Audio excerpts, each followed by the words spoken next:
स्वागत है दोस्तों आप सभी का हमारे चैनल पर। आज हमारे टॉपिक का नाम है इंटरनल कंट्रोल। हम इसका मतलब जानेंगे, टाइप्स ऑफ इंटरनल कंट्रोल जानेंगे, objectives, characteristic, division and methods.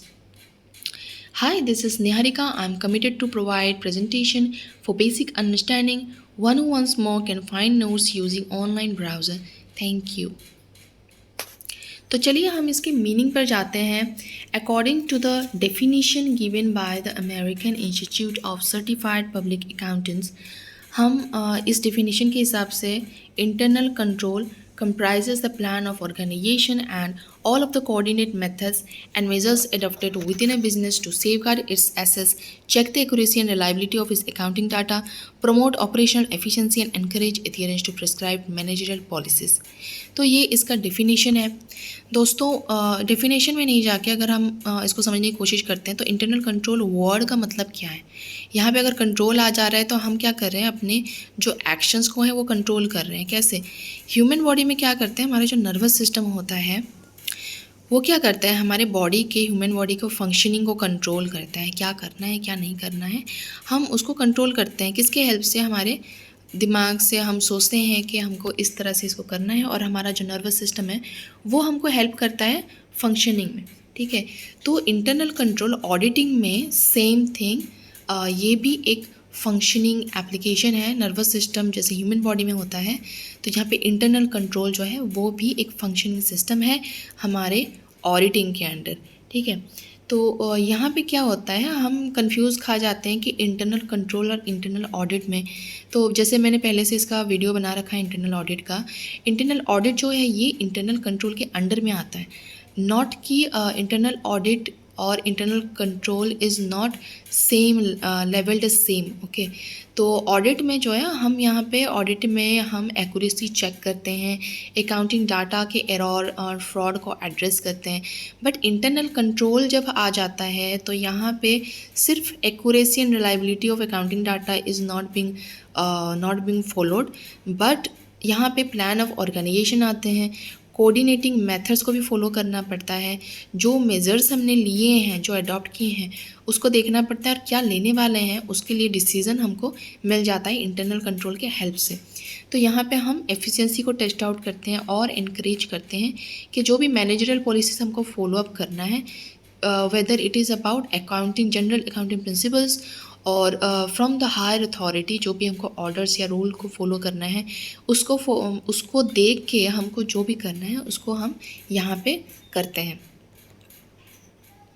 चलिए इसके टाइप्स को जान लेते हैं। यहाँ पे दो टाइप्स है, accounting control and administrative control.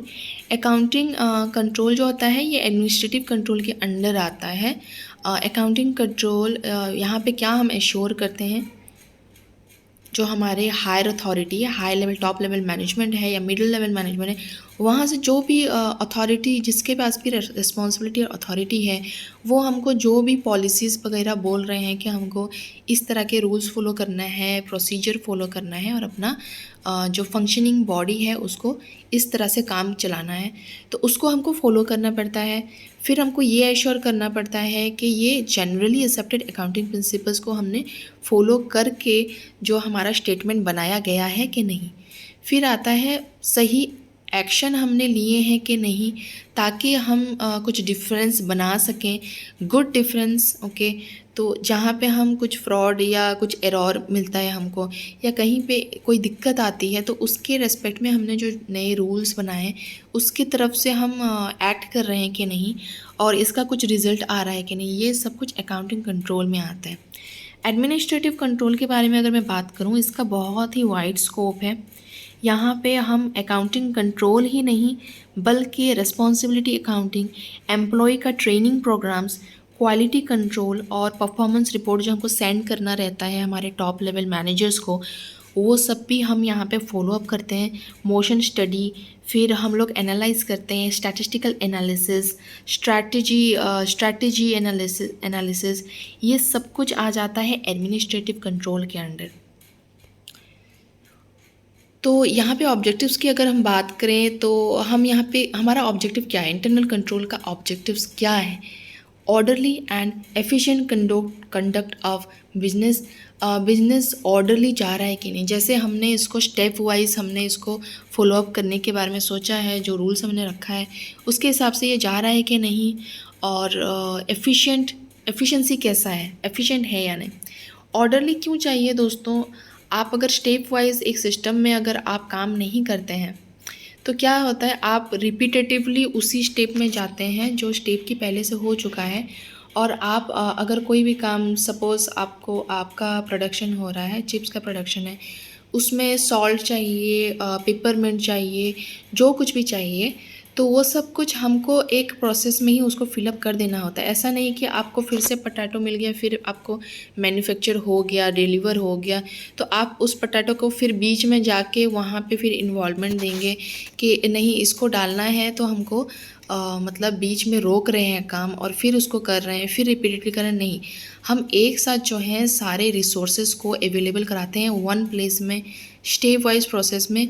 वो पहले उसका होता है स्लाइसिंग, देन उसमें आता है मतलब उसका फ्राइड होता है, उसके बाद मसाले गिरते हैं। ऐसा नहीं कि पहले मसाले तेल में ही गिर गए फिर फ्राइड हो गए, कहीं से भी कुछ भी कर सकते हैं, नहीं। तो इसका ऑर्डरली मैनेजमेंट होना बहुत ज़रूरी होता है ताकि हमारा टाइम जो है वो मैनेज हो सके, हम अपना समय बचा सकें, अपना जो कॉस्ट है वो बचा सकें, ज़्यादा एक्सपेंसेस ना हो, ठीक है, इसलिए ये ज़रूरी होता है। Then optimum use of the resources of business. तो रिसोर्सेज जो हैं, हम यहाँ पे रिसोर्सेज मतलब क्या हो गया, मैन, मटेरियल एंड रिसोर्स। जो भी रॉ मटेरियल है, मैन पावर रिसोर्स है, ह्यूमन रिसोर्स है, वाटर रिसोर्स है, जो कुछ भी रिसोर्सेज हम लगा रहे हैं, इक्विपमेंट, मशीनरी, एवरीथिंग, टूल्स, ठीक है, तो ये सब का ऑप्टिमम यूज़ होना ज़रूरी है। क्योंकि दोस्तों आपको पता है, अगर हम एसेट्स की बात करते हैं तो हमारा जो मशीनरी है वो उसका वैल्यू हमेशा डिक्लाइन तो नहीं, डिक्रीज़ होता रहता है ईयर आफ्टर ईयर।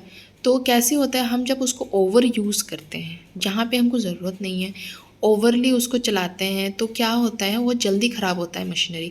तो हमको उसके कॉस्ट को भी हमको बचाना है, हमको उसके एक्सपेंसेस को भी बचाना है, क्योंकि मेंटेनेंस भी ज़रूरत होता है, मेंटेनेंस एक्सपेंस जो होता है वो हमको डिक्रीज़ करना है, ठीक है।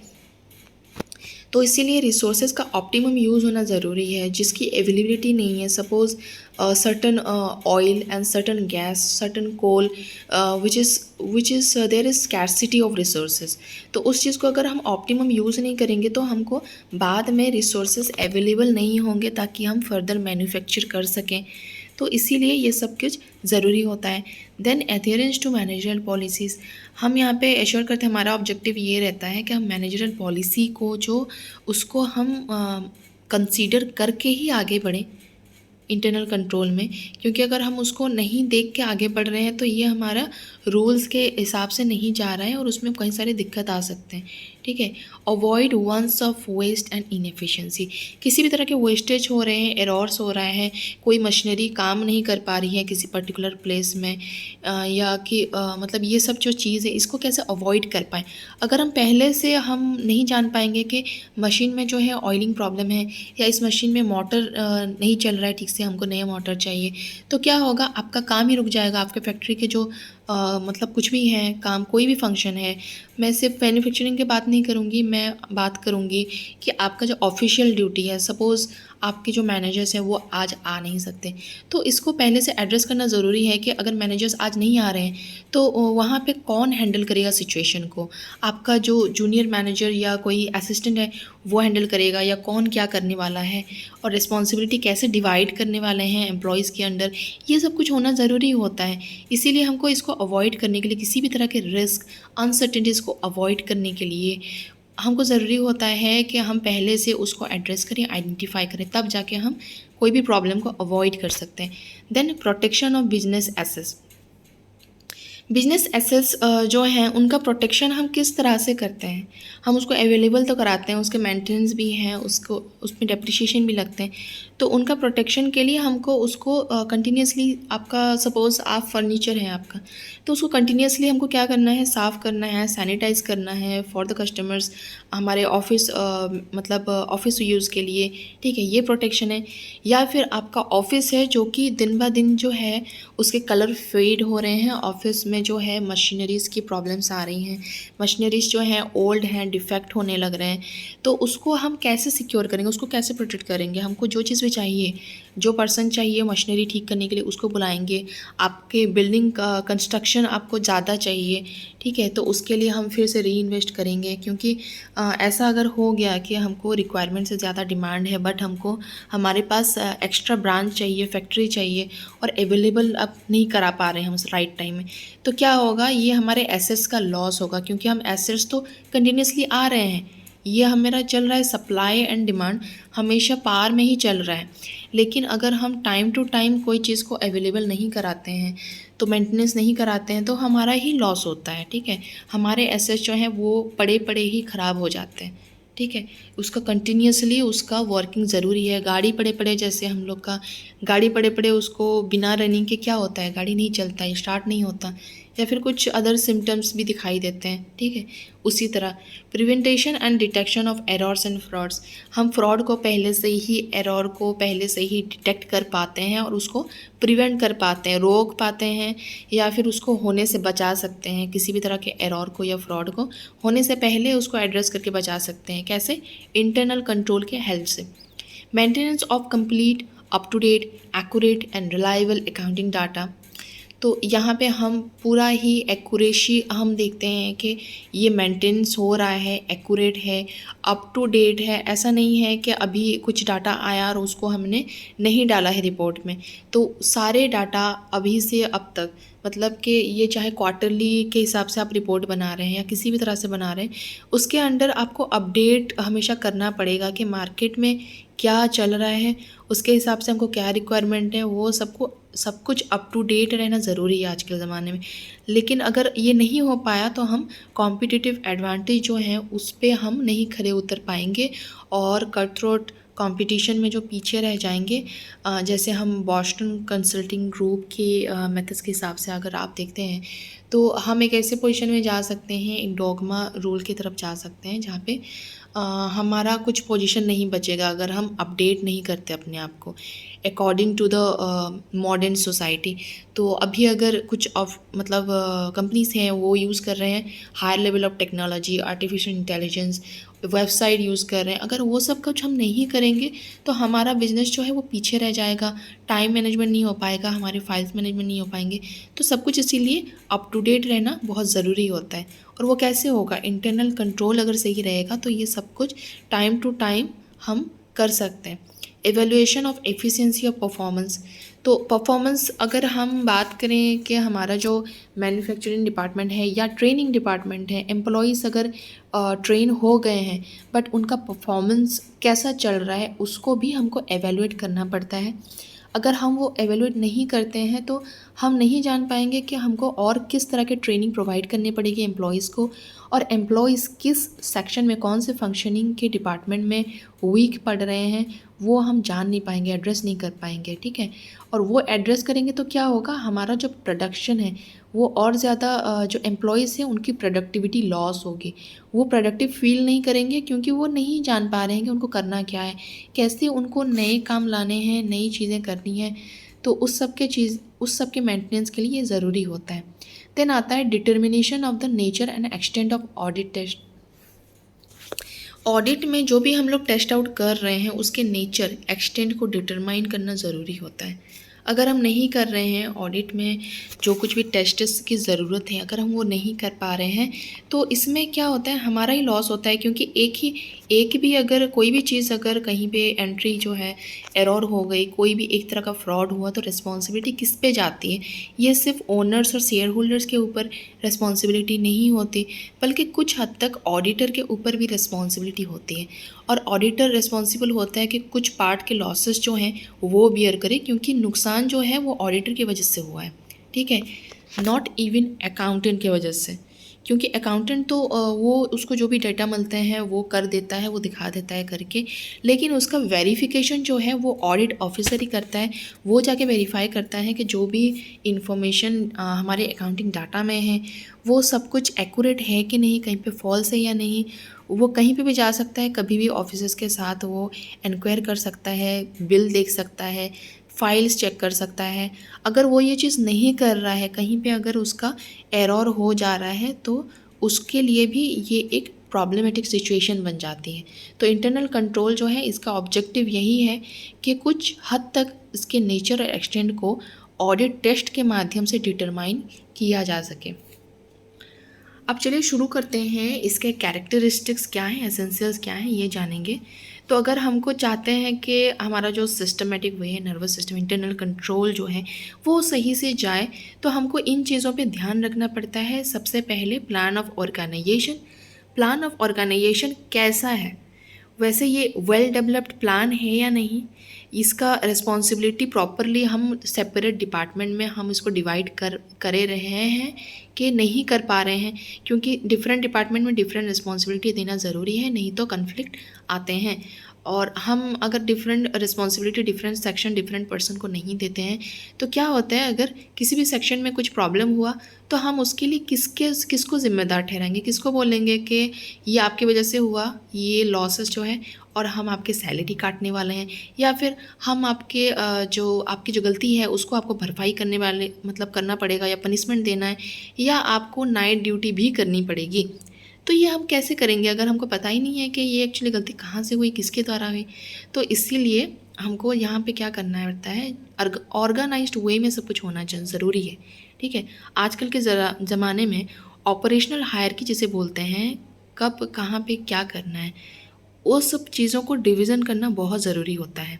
ठीक है, तो यहाँ पे जो भी मेथड्स हैं, साइज़ हैं, नंबर ऑफ़ डिपार्टमेंट्स हैं, उन सब का डिवीज़न होना ज़रूरी है ऑर्गेनाइजेशन को सही फंक्शनिंग के लिए। तो ऐसा एक भी डिपार्टमेंट नहीं होना चाहिए जो कुछ भी कोई सेपरेट थिंग हैंडल ना कर रहा हो। सबको सेम लेवल ऑफ वर्क रहना ज़रूरी है from the beginning to end. Each department should be clearly defined in accordance with the policy and procedure. हर एक डिपार्टमेंट को पॉलिसी और उनके जो डिपार्टमेंट का काम है, ड्यूटी है, ऑब्लिगेशन है, उसको अच्छे से उनको बताना पड़ता है, उनको डिफ़ाइन करना पड़ता है कि आपका काम क्या है, कौन से प्रोसीजर को आपको फॉलो करना है और मैनेजमेंट ने क्या फॉर्मूला दिया है, ये सब कुछ आपको फॉलो करने के लिए। फिर आता है authorisation, recording and custody procedures. There should be a scientifically developed system of record procedure. तो यहाँ पे हम कोई भी साइंटिफिक डेवलप्ड सिस्टम या प्रोसीजर हमको फॉलो करना बहुत ज़रूरी होता है। जैसे सपोज़ हम टैली की अगर बात करें तो टैली में हम क्या करते हैं कि फाइनेंशियल रिकॉर्ड को सेपरेटली हम उसके प्रोसीजर्स हैं उसको फॉलोअप करते हैं, वहाँ पे कुछ इनपुट देते हैं, डेटास को इनपुट देते हैं।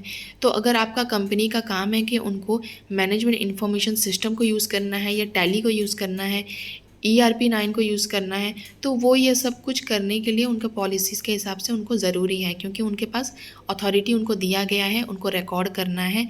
और ठीक है, तो यहाँ पे every item of expenditure has been properly authorised and accounted, और एवरी आइटम रिसीप्ट उसको डूली हम अकाउंट करते हैं।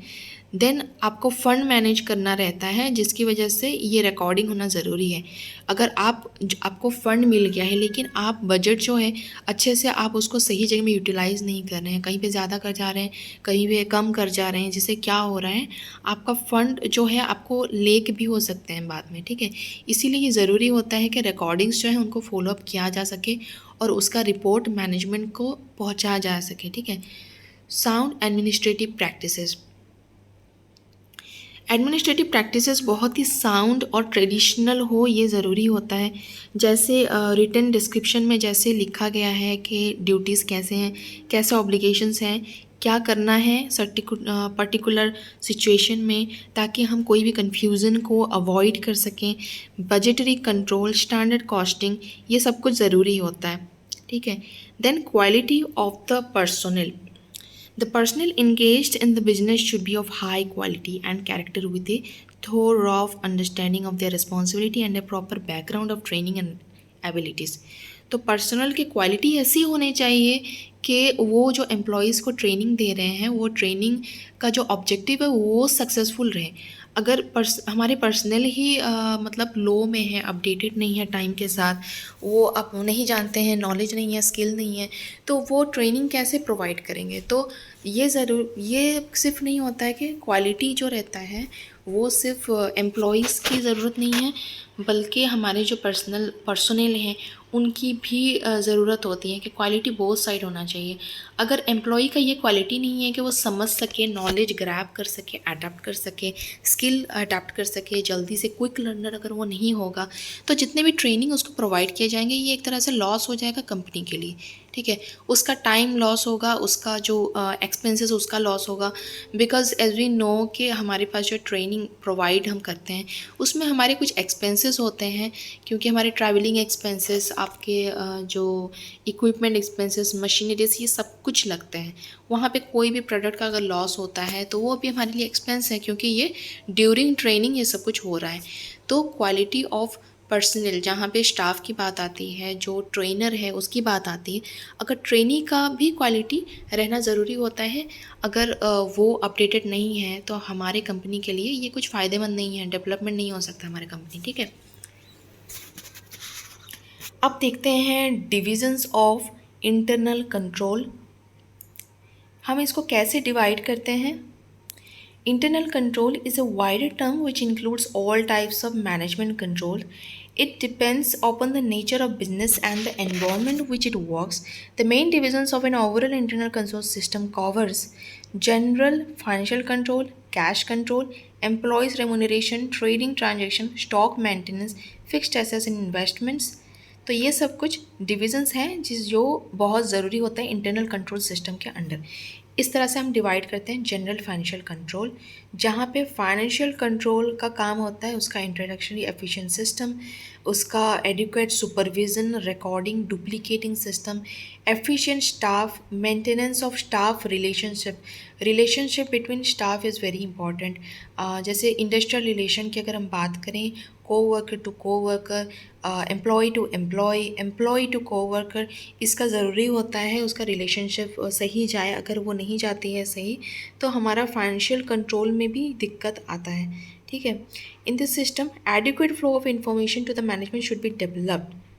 जितना ज़रूरत है मैनेजमेंट को उतना इन्फॉर्मेशन उनको देना ज़रूरी है, उतना रिपोर्ट करना ज़रूरी है। कोई भी इन्फॉर्मेशन एब्सेंस नहीं रहना चाहिए रिपोर्ट में, और ऐसी कोई इन्फॉर्मेशन एक्स्ट्रा नहीं होना चाहिए। जो मैनेजमेंट को रिक्वायर है उतना उनको देना ज़रूरी है। ठीक है, उससे एक्स्ट्रा नहीं चाहिए।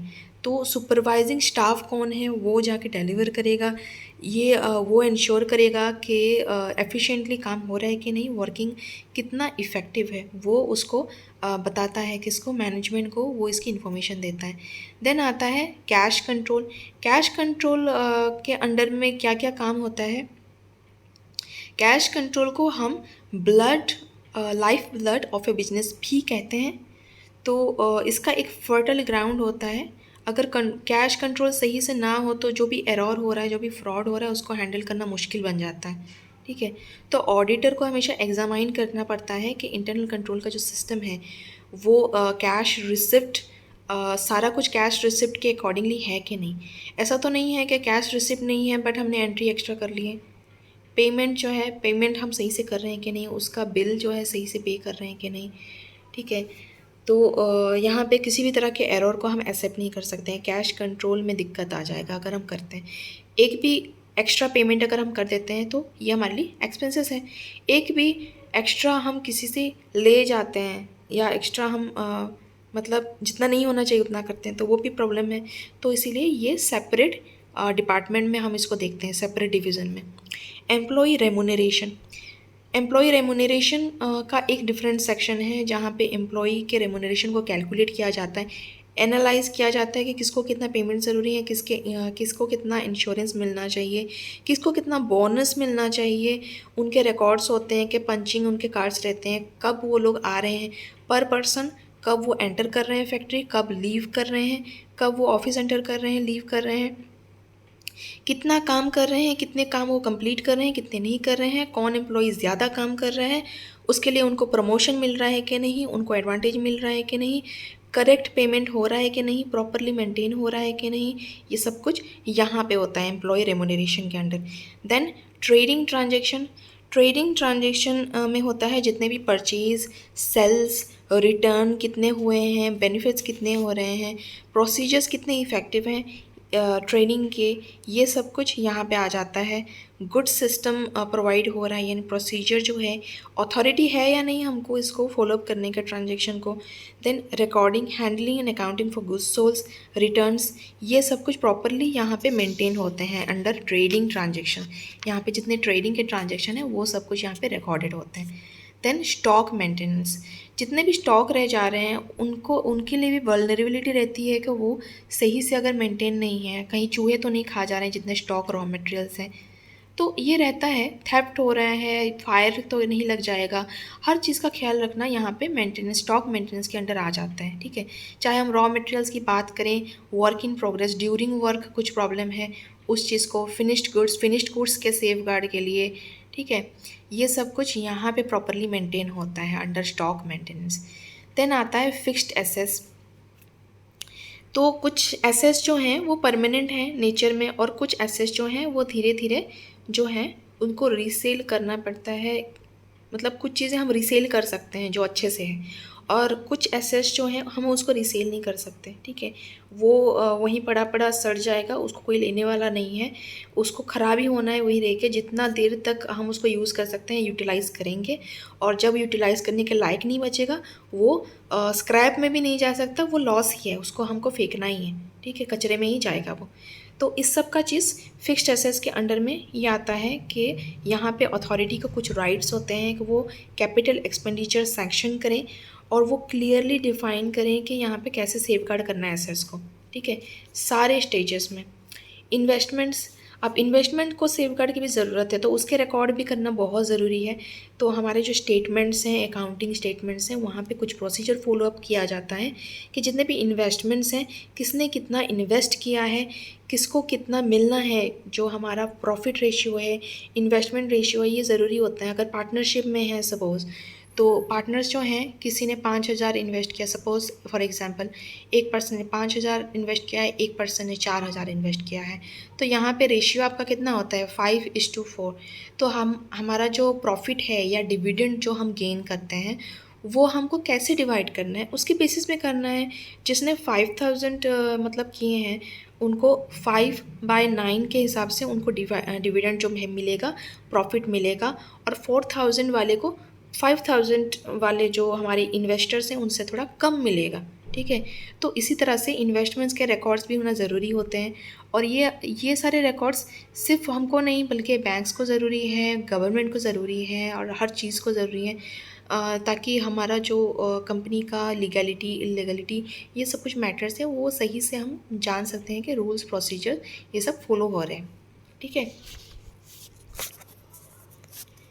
अब हम आते हैं एवेल्यूएशंस की तरफ। तो चलिए एवेल्यूएशन देखते हैं। इंटरनल कंट्रोल सिस्टम के अंडर हम ये जानते हैं कि हम मान रहे हैं कि ऑडिटर का जो है उसका भी रिस्पॉन्सिबिलिटी है, बट सबसे प्राइमरी रिस्पॉन्सिबिलिटी किसका है? The institute of chartered accountants of India in the statement on auditing practices has also stated, the institute of chartered accountant of India ने ये स्टेट किया है कि the primary duty of safeguarding the assets of a company is the responsibility of home? The management. जो हमारे top level management है, managers हैं, उनका ही सबसे प्राइमरी ड्यूटी है, और सेकेंडरी में ऑडिटर आ जाता है। ठीक है, तो यहाँ पे ऑडिटर का काम हम देखते हैं कि ऑडिटर का क्या ड्यूटी है। मैनेजमेंट तो, मैनेजर्स तो हैं उसको मतलब अपने हिसाब से उनका बेस्ट डिसीज़न देने के लिए, बट यहाँ पे हम ऑडिटर देखेंगे कि ऑडिटर का काम क्या है। First of all, determination of establish control mechanism.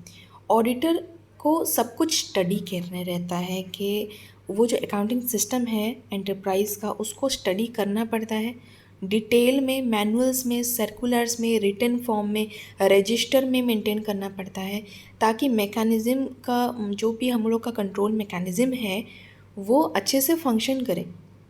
और जो भी हम जो ये एक की पर्सनल है। ठीक है, ताकि हम एसर्टन कर सकें कि क्या प्रैक्टिस हो रहा है क्या नहीं हो रहा है।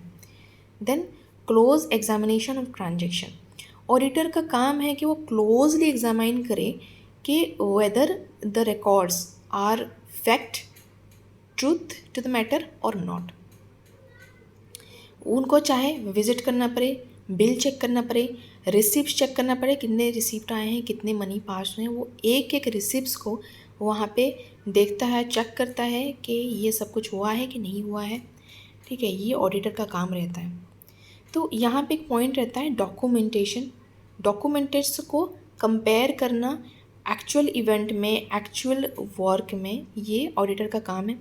एवैल्यूएशन, ऑडिटर का काम ये रहता है कि वो आइडेंटिफाई करे, अंडरस्टैंड करे इंटरनल कंट्रोल सिस्टम को कैसे एवैल्यूएट करना है, और जो भी इंफॉर्मेशन उसको कलेक्ट करना है उसको हम एट पार कंट्रोल सिस्टम में वर्किंग में उसको फिर से इन्वॉल्वमेंट दें।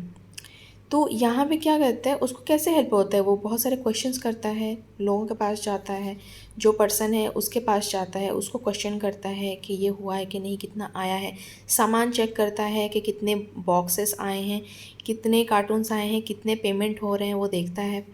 ठीक है, तो ये जो होता है ये अथॉरिटी एंड रिस्पॉन्सिबिलिटी होता है ऑडिटर का। Then identifying strength and weakness, उसको ये भी आइडेंटिफाई करना पड़ता है कि यहाँ पे अकाउंटिंग में जो भी रिकॉर्ड हैं, जो भी डेटास हैं, वहाँ पे कहाँ पे कौन सा चीज़ हमारा स्ट्रेंथ है और कौन सा वीकनेस है। सपोज़ आप एक फार्मा कंपनी तो आप जानते हैं कि फार्मा कंपनी में जो है कुछ मेडिसिन, कुछ मेडिकेशन ट्रीटमेंट्स ज़्यादा होते हैं और कुछ कम होते हैं। और सबसे ज़्यादा मेडिकेशन किस चीज़ में होते हैं, डायबिटीज़, शुगर, ये सारे पेशेंट्स जो हैं ज़्यादा हैं। तो अगर हम मैन्युफैक्चर कर रहे हैं और ये सारे प्रोडक्ट्स हम कम मैन्युफैक्चर कर रहे हैं तो ये लॉस है। ठीक है, तो यहाँ पे ऑडिटर क्या करता है, इस चीज़ को एड्रेस करता है और वो रिपोर्ट करता है किसको, मैनेजमेंट को। और उससे क्या, इस रिपोर्ट से उसको हेल्प होता है कि नहीं, हमारा जो प्रोडक्ट है, हमको ये डिमांड है मार्केट में, डायबिटीज़ पेशेंट्स के लिए उनको इंसुलिन प्रोवाइड करना ज़्यादा इंपॉर्टेंट है rather than providing some other issues. Okay, तो सपोज़ आप कुछ स्किन ट्रीटमेंट के प्रोडक्ट्स बना रहे हैं जो कि ज़्यादा बना रहे हैं, जितनी रिक्वायरमेंट नहीं है, वो बेकार स्टॉक होके उसको एक्सपायर हो रहे हैं, वो आपका ही एक्सपेंस बढ़ रहा है। ठीक है, तो इन सब चीज़ों की ध्यान भी ऑडिटर एक तरह से वीकनेस को एड्रेस कर देता है यहाँ पे। अब suppose chance of human errors, abuse of control by responsible person, यहाँ पे जो हमारे हायर सीनियर एम्प्लॉयज़ हैं वो कैसे हैंडल कर रहे हैं हमारे वर्कर्स को, वो भी यहाँ पे रिपोर्ट होता है। प्रोसीजर, एक्स्ट्रा प्रोसीजर की रिक्वायरमेंट है, बट जो भी प्रोसीजर यहाँ पे फॉलोअप हो रहा है काम के दौरान वो इनएडुकेट है। ठीक है, तो ये भी उनको एड्रेस करता है। कौन एड्रेस करता है, auditor. Manipulation by management, management manipulate करने में सक्षम है कि नहीं। ठीक है, सिचुएशन को चेंजेस ला पा रहा है कि नहीं, उसको भी एड्रेस करता है। रिलायंसी है या नहीं, सिस्टम पे हम रिलायंट हो सकते हैं कि नहीं, सिस्टम में कुछ चेंजेस लाना है क्या। ठीक है, recommendation for improvement, the auditor has to submit a report to the management, जैसा कि मैंने कहा था वो रेकमेंड कर सकता है। रिकमेंडेशन फॉर इम्प्रूवमेंट मतलब कि ऑडिटर रेकमेंड कर सकता है कि आपको इस सेक्शन में, इस डिपार्टमेंट में इम्प्रूवमेंट लाना ज़रूरी है, या इस चीज़ में लोगों के फीडबैक्स आ रहे हैं, या वो लोग कंप्लेन कर रहे हैं कि यहाँ पे ये गलत हो रहा है। ठीक है, वो चाहे हम क्लाइंट्स की बात करें, कस्टमर्स के कंप्लेन की बात करें, या फिर वर्कर्स के कंप्लेन की बात करें कि वर्कर्स को कुछ दिक्कत आ रही है उनके काम में, उसकी बात करें, तो ऑडिटर क्या करता है, वो रेकमेंड करता है मैनेजमेंट को कि यहाँ पे इम्प्रूवमेंट होना ज़रूरी है। देन फॉलोअप क्या है, there should be a proper follow up of the internal control system and auditor is required to make a review of the existing internal control system. Auditor क्या करता है, जो पहले से जो इंटरनल कंट्रोल सिस्टम है उसको फॉलोअप करता है, उसको रिव्यू करता है। ठीक है, फिर उसके बेसिस में वो डिटरमाइन करता है कि कितने एक्सटेंड तक ये टेस्ट सक्सेसफुल है और क्या प्रोसीजर रेस्ट्रिक्ट हो रहा है, यहाँ पे कौन से ऐसे प्रोसीजर हैं जिनको हम यूटिलाइज नहीं कर रहे हैं। चलिए हम मेथड्स को देखते हैं। यहाँ पे ये कुछ रिकॉर्ड्स हैं, narrative record, checklist, questionnaire, flow charts. Narrative record basically ये एक रिटन डिस्क्रिप्शन है इंटरनल कंट्रोल सिस्टम को लेके, जो ऑडिटर ऑब्ज़र्व कर रहा है अभी तक, जितना भी उसने चेक किया है, जितना भी टेस्ट किए हैं अब तक, ऑडिटर जो कुछ भी ऑब्ज़र्व कर रहा है वो सब कुछ वो डिस्क्रिप्टिव फॉर्म में इस रिकॉर्ड में लिखता है रिटन फॉर्म में, ये भी जाता है मैनेजमेंट को, ताकि कोई भी वो जजमेंट करे तो उनके दिमाग में ये क्वेश्चन ना आए कि ये चीज़ क्यों ज़रूरत है। और अगर उनको उसको जानना है तो वो नैरेटिव रिकॉर्ड में चेक कर सकते हैं। नैरेटिव रिकॉर्ड सिर्फ जो मैनेजमेंट के लिए नहीं है, ये ऑडिटर के लिए भी है। ऑडिटर हमेशा तो याद नहीं रख सकता कि उसने ये चिप्स क्यों इम्प्रूवमेंट के लिए ये क्यों रिकमेंड किया मैनेजमेंट को, ठीक है। वो याद नहीं कर पाता है हर चीज़ को, हर एक चीज़ को। इसीलिए वो क्या करता है, इसको डिस्क्रिप्टिव फॉर्म में ये रिटर्न करके रख देता है, फाइल में, रिपोर्ट में, डॉक्यूमेंटेड में। तो इससे उसको भी हेल्प होता है कि वो जो है रिपोर्ट कर सकता है जाके। मैनेजमेंट अगर बुला रही है, मैनेजर्स बुला रहे हैं ऑडिटर को और उनको पूछ रहे हैं कि ऑडिटर जी आप इस चीज़ को क्यों चाहते हैं कि ये चीज़ हो यहाँ पे, तो वो इसको फाइल वहीं से लुकआउट करके वो डायरेक्टली बोल सके कि मैनेजर यहाँ पे ये प्रॉब्लम है और ये इस वजह से है, तो इसीलिए मैंने कहा था कि ये इम्प्रूवमेंट यहाँ पे ज़रूरी है। फिर आता है चेकलिस्ट। चेकलिस्ट क्या होता है, यहाँ पे कुछ सेट ऑफ इंस्ट्रक्शंस रहते हैं जो ऑडिटर को फॉलो करना पड़ता है जब वो क्वेश्चन आंसर कर रहा है, ठीक है, कोई भी आंसर दे रहा है। यहाँ पे होता है कि मैनेजर ने पूछा कि ऑडिटर को कि आपको पता है ऑडिटर कि ये रूल यहाँ पे फॉलो करना ज़रूरी है, आपने इसको फॉलोअप किया है कि नहीं किया है, अगर किया है तो कुछ एक्सटेंट पे आपने मिस आउट क्यों किया है, ठीक है। तो वो चेक करता है कि, और ऑडिटर बोलता है कि यस मैंने ऐसा किया है और इस वजह से किया है और ये यहाँ पे ज़रूरी था, ये करना ज़रूरी था, ठीक है। क्वेश्चनर में क्या आता है, ये एक फंक्शनल एरिया है जहाँ पे सिस्टमेटिकली इसके इफ़ेक्टिवनेस को, जो वर्क का है, जो इंटरनल कंट्रोल का सिस्टम है, ये कितना दूर इफ़ेक्टिव है, ठीक है। उसमें जो जो क्वेश्चन आ रहे हैं उसको वो आंसर करता है, ठीक है, ब्रीफली और विदाउट एनी एम्बिग्विटी। इसको इस तरह से डिज़ाइन किया गया है कि वो मतलब हर चीज़ को इंडिकेट कर पाए, इसके साउंडनेस को, इंटरनल कंट्रोल सिस्टम के जो नेगेटिविटी है उस चीज़ को, ठीक है, किस चीज़ को ज़्यादा फेवर मिल रहा है ऑडिट में, उसको, टाइम को, अच्छा ठीक है। देन फ्लो चार्ट बहुत ज़रूरी होता है दोस्तों। आजकल कोई भी चीज़ अगर हम प्रेजेंट कर रहे हैं किसी को, चाहे हम कोई प्रोजेक्ट प्रेजेंट कर रहे हैं, चाहे हम इन्वेस्टमेंट प्रोजेक्ट को दिखा रहे हैं, तो हमको फ्लो चार्ट दिखाना बहुत ज़रूरी होता है। क्योंकि सपोज़ हम मार्केट एनालिसिस कर रहे हैं तो कितना परसेंटेज क्लाइंट जो हैं वो किड्स हैं।